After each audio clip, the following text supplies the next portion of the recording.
Monsieur Vézinet, vous avez toujours porté le Festival Arabesque depuis 10 ans.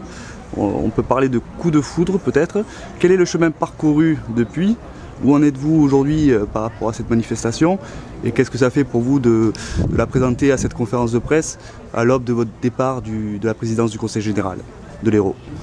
Mais finalement, le bonheur l'emporte sur une certaine forme de tristesse de devoir quitter ce compagnonnage qui m'a tant apporté. Alors, pour ce qui est du bilan, il est extrêmement positif. Parce que lorsque nous sommes partis, je ne veux pas vous raconter par le détail comment s'est faite la rencontre entre Habib Deschaoui et moi-même, puis après avec la présidente Fadela Benhamar.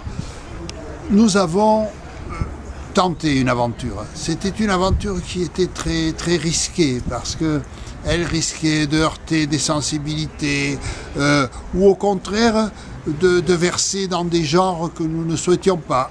Là, je dis que le mariage a été parfaitement réussi et que l'ensemble des critères qui devaient conduire à la réussite se sont trouvés dans cette belle aventure. Et aujourd'hui, on peut dire qu'à sa 10e édition, le Festival d'Arabesque est la première, et hier, la semaine dernière, M. Jack Lang le disait à la tribune de l'Institut du monde arabe, il disait c'est la plus belle manifestation en Europe de la rencontre des cultures de la rive sud et de la rive nord de la Méditerranée.